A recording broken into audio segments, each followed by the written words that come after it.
চুলা জ্বালাতে আমরা ম্যাচের কাঠি ব্যবহার করে থাকি, কিন্তু কখনো কি চিন্তা করেছো ম্যাচের কাঠির মাথার এই কালো অংশ কি দিয়ে তৈরি?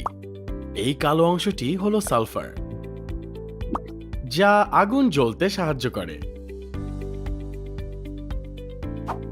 আর সালফার হলো একটি খনিজ অধাতু। এটি হলুদ রঙের হয়ে থাকে। গত পর্বে তুমি ধাতুর ক্ষয় হওয়ার লক্ষণ ও প্রতিকার সম্পর্কে জেনেছ। আজকের পর্বে তুমি খনিজ অধাতু সালফার সম্পর্কে জানবে। তুমি জানো যে খনি থেকে যে অধাতুগুলো পাই তাকেই খনিজ অধাতু বলে। মাটির অনেক নিচে সালফারের খনি থেকে সালফার সংগ্রহ করা হয়।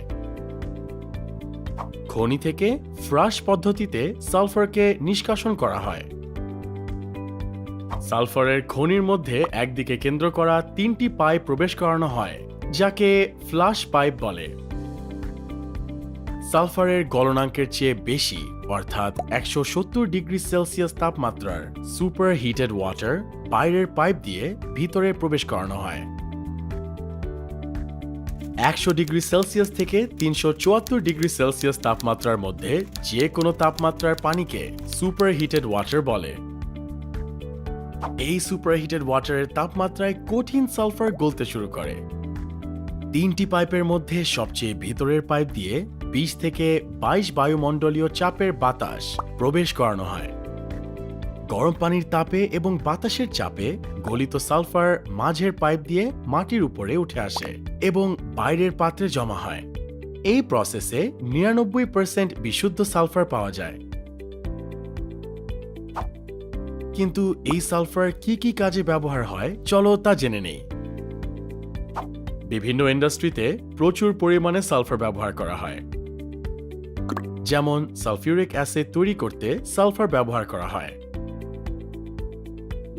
আবার রাবারকে টেকসই করার জন্য এতে সালফার যোগ করা হয়।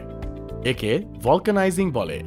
তাছাড়া বিভিন্ন মেডিসিন তৈরিতে সালফানাইড নামক সালফারের একটি যৌগ ব্যবহার করা হয় এবং এটি ব্যাকটেরিয়া ধ্বংস করতেও সাহায্য করে।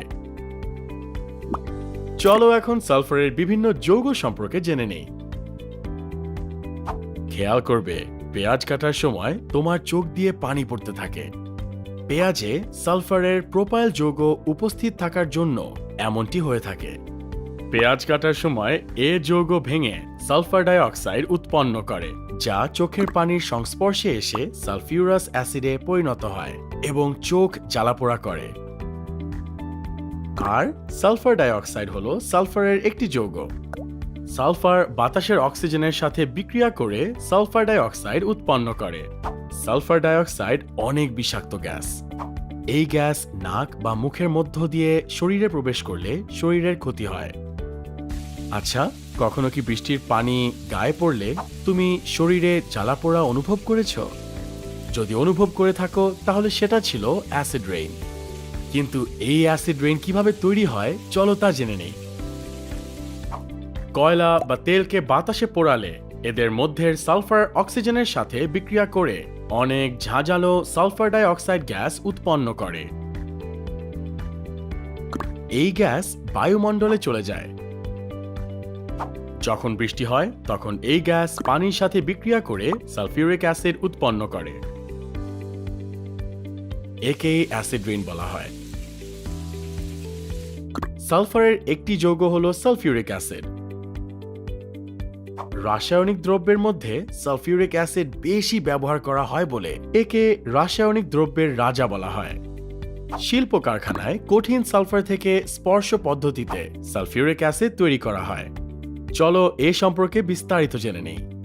এই পদ্ধতিতে প্রথমে একটি চুল্লিতে সালফার এবং শুষ্ক বায়ু অর্থাৎ যে বায়ুতে জলীয় বাষ্প থাকে না এমন বাতাস প্রবেশ করানো হয়। তখন সালফার এবং অক্সিজেন বিক্রিয়া করে সালফার ডাই অক্সাইড উৎপন্ন করে। এই সালফার ডাই অক্সাইড গ্যাসের সাথে কিছু অক্সিজেন গ্যাস অপর একটি চুল্লিতে পাঠানো হয়। চুল্লিতে উচ্চ তাপমাত্রায় প্রভাবকের উপস্থিতিতে সালফার ডাই অক্সাইড এবং অক্সিজেন বিক্রিয়া করে সালফার ট্রাই অক্সাইড উৎপন্ন করে। উৎপন্ন সালফার ট্রাই অক্সাইড পানির সংস্পর্শে এসে বাষ্পীয় সালফিউরিক অ্যাসিড উৎপন্ন করে। এই বাষ্পীয় অ্যাসিডকে ঘনীভূত করে তরল সালফিউরিক অ্যাসিডে পরিণত করা কঠিন। এজন্য সালফার ট্রাইঅক্সাইডকে প্রথমে গাঢ় সালফিউরিক অ্যাসিডের মধ্যে শোষণ করিয়ে ধোঁয়াযুক্ত সালফিউরিক অ্যাসিড তৈরি করা হয়। ধোঁয়াযুক্ত এই সালফিউরিক অ্যাসিডকে অলিয়াম বলে। এই অলিয়াম পানির সাথে বিক্রিয়া করে তরল সালফিউরিক অ্যাসিড তৈরি করে। কোনো ক্ষারের সাথে হালকা বা গাঢ় সালফিউরিক অ্যাসিড বিক্রিয়া করে লবণ এবং পানি তৈরি করে। একে সালফিউরিক অ্যাসিডের অ্যাসিড ধর্ম বলে। যেমন সালফিউরিক অ্যাসিড ক্যালসিয়াম হাইড্রক্সাইড এর সাথে বিক্রিয়া করে ক্যালসিয়াম সালফেট লবণ এবং পানি উৎপন্ন করে।